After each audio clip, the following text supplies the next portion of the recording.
ngayon mga giliw naming tagapakinig, narito ang isa na namang kwento na pinamagatang Wanted sa pakikipagsapalaran ni Kapitan Karyong! Pineng, nakuha na ba ng mga kagawad ang mga honorarium nila? Opo, Kap. Wala na pong natira.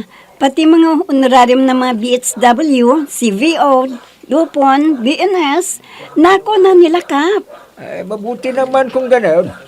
Siguro masaya sila dahil kahit papano nadagdagan ang tinanggap nilang honorarium. O nga po, Kap lalo na kinakagawad Pedring. At kagawad Ampok. Narinig ko ang usapan nila. Anong narinig mong usapan nila, Pineng? Sabi nila, hindi na rin sasabihin sa asawa nila ang nadagdag na honorarium nila. Susubukan daw nilang pupunta sa Bahay Aliwan. At susubukan din daw nilang mag-good time. Nakaw, ang dalawang yun sa halip na gamitin sa pamilya nila ang nadagdag, gagamitin sa kalukuhan. Oo nga po, Kap. May bagong babae daw ang Bahay Aliwan doon sa kabilang bayan Kaya susubukan daw nila. Nakaw, kung narinig ko lang ang usapan nilang yan, baka pinagbabatukan ko na sila. Kayo naman, Kap. Hayaan nyo na lang sila para masubukan din nilang magliwaliw. Kailangan din naman nila paminsan-minsan ang magliwaliw para hindi sila tatanda kaagad. Tignan ninyo si Intoy na mekaniko ng bisikleta. Andar ng asawa. Hindi nakapagliliwaliw. Anong nangyari sa kanya? Na-stroke. Hayon, naging inutil na at yung asawa niya nakikabi sa mambubuko. Nakaw, ikaw talaga, Pineng, ang dami mong alam na chismes. Naku po, hindi po chismis ito. Totoo yan, Kap. Kaya hayaan nyo na lang sila, kagawad Pedring at kagawad Ampok, na pumunta paminsan-minsan sa Bahay Aliwan.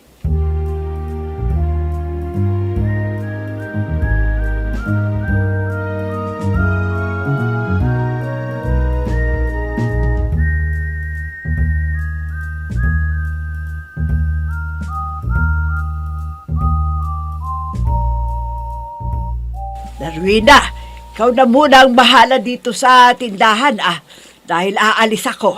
Ha? Aalis ka, Tita Bibang? Ay, nako, bakit saan ka na naman pupunta? Makikipagkita ka na naman kay Mang Apyong, nakambal ni Mang Opong. Nako, nagkakamali ka! Hindi na ako makikipagkita sa lalaking yon. Ay, nako, kung gano'n, saan ka pupunta, Tita? At bihis na bihis ka? Parang makikipag-date ka yata? At, teka. Ay, nako, nagpabango ka pa. Siyempre. Oh, sabihin mo nga sa akin ang totoo, ha, Tita? May date ka na naman, Wala. Pupunta lang ako sa barangay hall. Ano ka ba? Aba.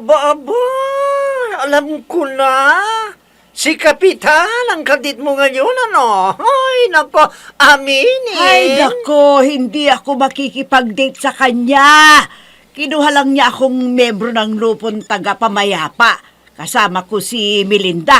May aayusin kami na nag-away-away ngayon At kami ni Melinda ang itinalaga niyang mamumuno. Ganun ba? Baka kung yayayain kang magmutil, papayag ka kaagad. Ay, nako, huwag, Tita, ha? Nakakahiya. Alam mo naman dito sa atin, ang daming marites. Huwag kang mag-alala, Darwina. Hinding-hindi ko dudungisan ang aking karangalan, ang aking angkan. Sana nga. Dahil kung hindi, isusumbong kita kay Tita Anghiling. Para, alam mo na, pauuwiin ka na. Ay,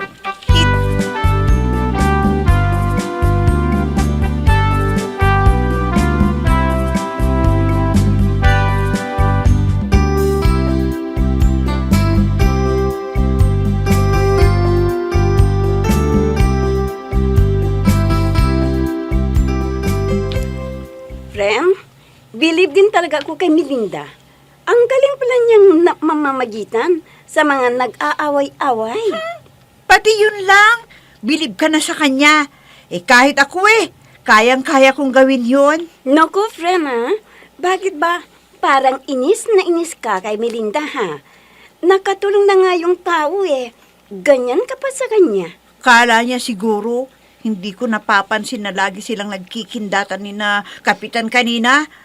Parang may ibig sabihin yun Ano? Nako, ang babaeng ito talaga, oo. Nagselos na naman kay Melinda. Anong nagselos ang sinasabi mo dyan? Hindi naiinis lang ako. Dahil akala mo kung sinong magaling. Naku, friend, kilala na kita. Bakit kasi ayaw pang aminin na totoo ang sinasabi ko? Nagseselos ka, ano? Aminin mo na sa akin. Oh, nagsiselos ako. Bakit? Masama bang magselos, Naku, hayan, di umamin ka rin. Huwag kang ganyan, huwag kang magselos. Hindi ko kasi maiwasang hindi magselos Lalo na kapag nagkikindatan sila, nasasaktan ako, Pinay. Di makipagkindatan ka rin kay Kapitan kung gusto mo. Paano ko siya kikindatan? May Melinda siya. Kay Melinda nakatingin. Kaya napakasakit ang loob ko dahil lagi ko silang naghuling nagkikindatan. Masakit na masakit yun, Pinay. Parang gusto ko nang magpakamatay.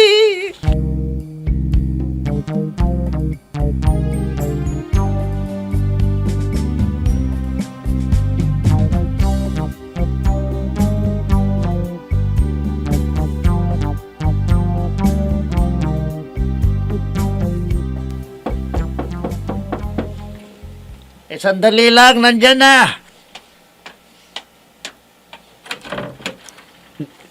Pare Asyong, Oh. pwede ba nga pumasok ulit sa bahay mo? Iiwan ko na sapatos ko sa labas Ay, para talaga? hindi marumian ang bagong alpumbra mo. Nako, ikaw pala. Halika, pumasok ka na. Iwan mo yung sapatos mo sa labas, ha? Lagi kong sinasabi sa'yo yan. Sige, salamat pare. Oh. Diyan mo lagay. Oo. Nako. Ayan. Bukas ang anong medyas ko. balita, pare? Madadagdagan ba ulit ang honorarium natin? Ewan ko pare. Alam mo, nagpunta ako rito dahil nabalitaan kong nagpunta pala sila kagawad Pidring at kagawad Ampok sa Bahay Aliwan. Doon sa kabilang bayan, nako, may bagong chicks daw doon. Ano ngayon kung may bagong chicks doon, pare, ha? Alam mo pare, pareho tayo nga walang asawa. Samantalang sila kagawad Ampok at Pidring ay meron, pero nagchichik sila. Ano kaya kung subukan din natin ang pumunta para mag-good time din tayo doon? Gusto mo ring makayakap ng mga magagandang babae, ano, ha? Ganun ba ang ibig mong sabihin, pare Adong? Oo naman, pare. Ako. Magpapaligaya naman tayo paminsan-minsan. Magpakapaligaya rin tayo. Nako. Ano, pare? Kailan mo babalak na pumunta doon, pare, ha? Kuan. Mamaya ng gabi, pare. Kuan.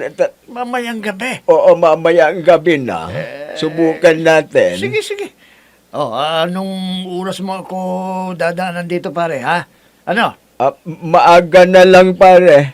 Mga 6:00 mamaya, dadaanan kita para tayo ang mauunang magtibel doon sa mga bagong chicks sa Bahay Aliwan na yon.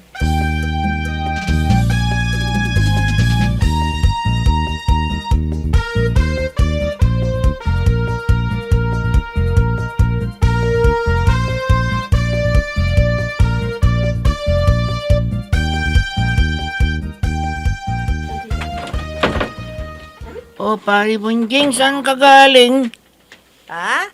Pare boy, sa labas lang. May nakita ako, pare. Anong nakita mo? Namboso ka na naman, ano? Baka binusuhan mo na naman si Lola Insyang.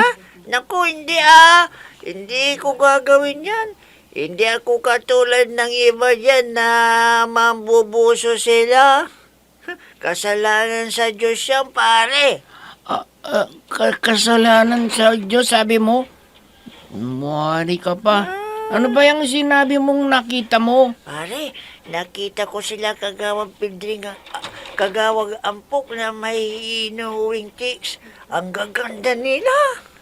Ha? Saan niniuwi? Sa bahay nila? Oo, pare. Sinasamantalan nila dahil parehong walang asawa nila ngayon. Naku, mga salbahay sila. May asawa na sila, mahilig pa sila sa chicks. Talante. Hindi na sila nakontento sa kanilang mga asawa. Mamasik ang Lara. Mahilig nila. Mamatanda na ang hilig nila. Gusto nila magkatabi siguro yung mga magaganda, mga mababangong chicks. Naku pare, gusto ko rin sanang mag-uwi ng chicks. Mansimple ta.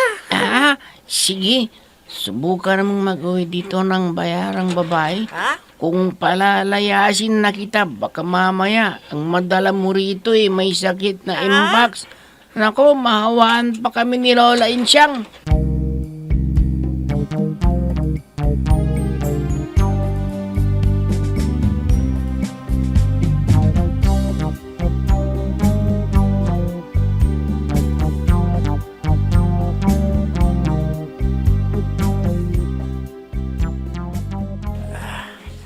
Pare, malas natin. Puro pangit yung natirang Diyos doon.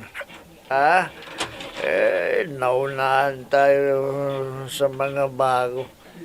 Kaya yung mga pangit at mas matanda pa sila sa mga asawa natin ang napagtsagaan natin. Oo nga pare, buwisit Yung partner ko ang baho-bahong ng hininga.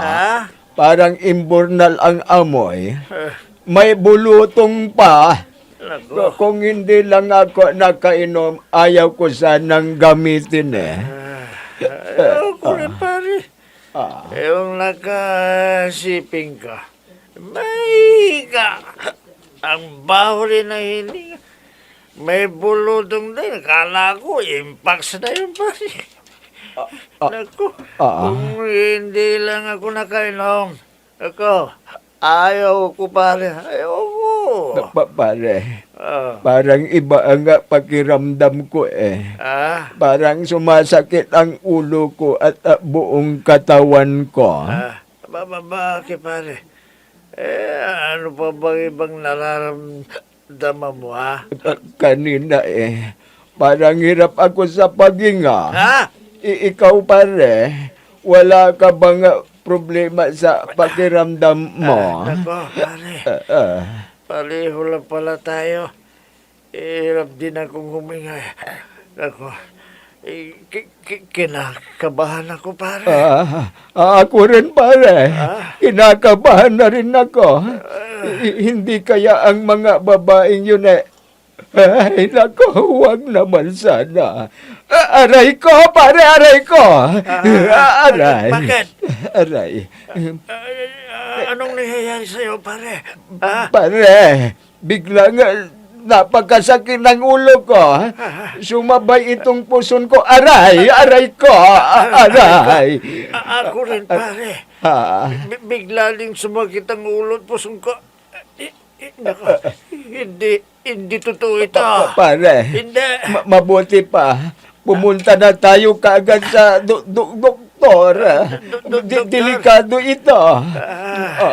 Aray ko. Naku, pare. Anong ibig sabihin kaya nito? Titiyak ko, pare. May sakit ang mga babaeng yon na nahawaan tayo. Oo. Yan din ang hinala ko. May sakit ang mga babaeng yun, natulo. At may impax pa sila, pare. Nako, patay, pare.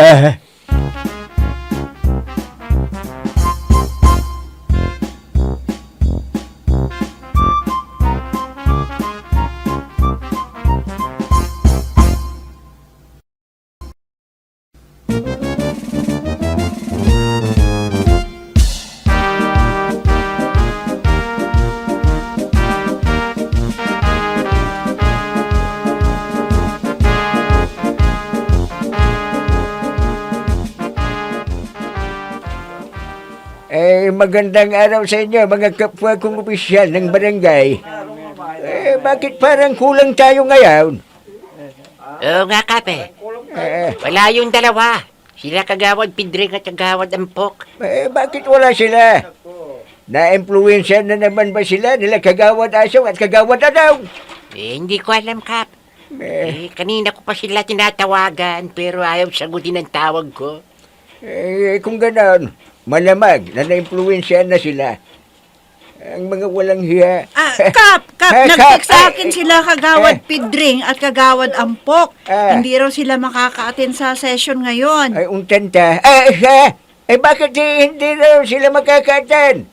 Importante sana nandito sila dahil mahalaga itong tatalakayin natin ngayon. May sakit daw sila, Kape. Kaya hindi sila makaka-attend ngayon. Nakaw, paano ito? Sila ang importante na nandito. Dahil committee nila itong tatalakayin natin Mabuti pa, Kap. Ganito na lang. Ituloy na natin ang session. At ipaparating na lang natin sa kanila kung anong napag-usapan dito. Sige. Ganun na lang. Veronica. Kap! Umanda ka at kailangan maitala mo lahat ng mga minutes sa session na ito. Nakahanda na ako, Kap. Katarya na. Sige. Ang unang tatalakayin natin ngayon ay tungkol sa gumagalang magnanakaw. At magaling ang magnanakaw nito dahil umiiwas sa mga CCTV. Kaya mahirap siyang ulihin. May alam ba kayong paraan para mahuli natin? Kap, ako, mayroong alam na paraan. Sige, Kagawad Mustang. Ipaliwanag mo sa amin kung ano yung naisipan mong paraan. Opo, Kap. Sige, makinig kayong lahat. At ipapaliwanag ko kung anong naisipan kong paraan. Pakinggan ninyo.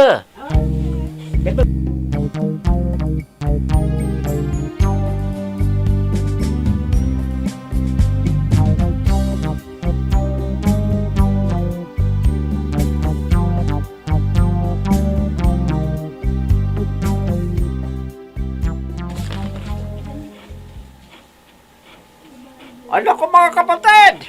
Kilala niyo ba si Pilar? Nako, maraming dagola. Binayaran niya yung kanyang tilapia. Ay, nako. Ayan na naman ang mga marites na yan.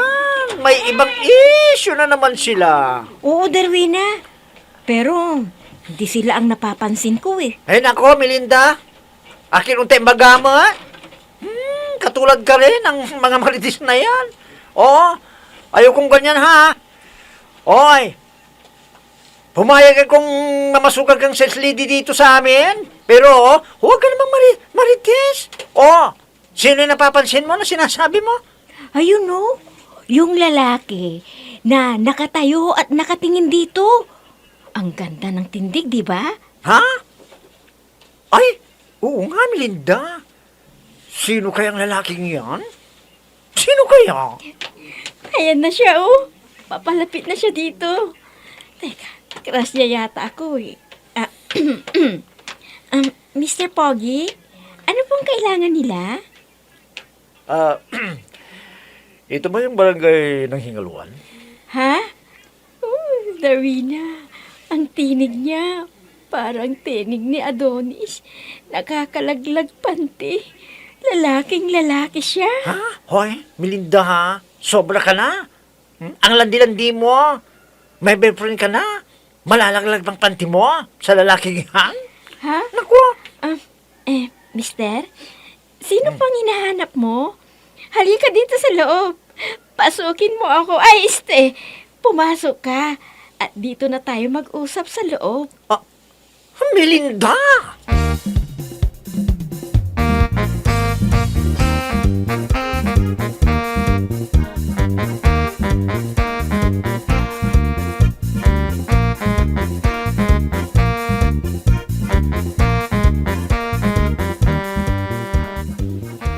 Yan ang resulta ng ginawa natin, Kap. Inilipat namin yung mga CCTV doon sa mga tagong lugar. At walang ibang nakakaalam na may CCTV doon. Kundi kami lang nila Benito at Ambreng. Hayan. May isang lalaki na makisig, ha? At kanina pa nakatayo dyan sa tabi ng puste ng solar light na yan. Oo, Kap. At palagay ko, yan na yung gumagalang magnanakaw. Wala nang iba. Kung ganon, tingnan ninyo kung saan pupunta ang lalaking yan. Baka may kontak siya dito sa atin eh. Opo, Kap. Hintayin natin kung saan pupunta ang lalaking yan. O, ayan o, ayan o. Parang may minamanmanan, Kap, o. Kanina pa nakatayo dyan eh. Sino kaya ang lalaking yan? Kailangan mahuli natin kagad para tumigil ng nakawan dito. Dahil binabatikos na naman ako sa social media. Kap, ayan o, ayan na. Lumalakad na yung lalaki. Oo nga, lumakad. Titignan natin kung saan siya pupunta. Ay, nako. Nawala na siya. Ha? Dito naman sa kabilang CCTV, Kap. Baka nakuharan. Subukan natin. Nasaan na yung lalaki? Ayan o, nawala na. Ha, Kap, Sikma. tignan mo. Nasa harapan na siya ng tindahan nila, Darwina, oh. O, nakita mo ba yun, Kap? O, si Melinda pala. Pinapasok niyang lalaki. Oo nga, tama. Si Melinda nga yun. Yung sumalubong sa kanya at pumasok sila sa loob. Sa nakatod, Kap, wala nang ibang pinagtataguan ng magnanakaw, kundi kila Darwina.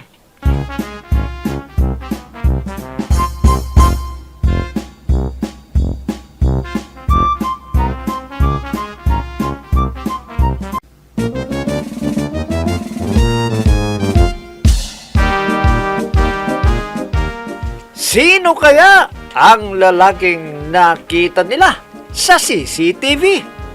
Magilo na ring tagapakinig, abangan ang susunod na kabanata ng ating kwento na pinamagatang Wanted sa pakikipagsapalaran ni Kapitan Karyong! Mga nagbibigay buhay sa ating dula ay sina Mayra Abrihal Narnola, Susan Malikdam, Robert D. Guzman, Ami Diaz, Oscar Ora, Jun Cabato, Technical Supervision at sa musika ni Oscar Ora, nilapatan ng tunog ni Robert D. Guzman, mula sa panulat at direksyon ni Oscar Ora, Kapitan Karyong! Inihahandog sa inyo ng F3 Recording Studio para sa pambansang radyo ng Pilipinas, Bombo Radio Philippines!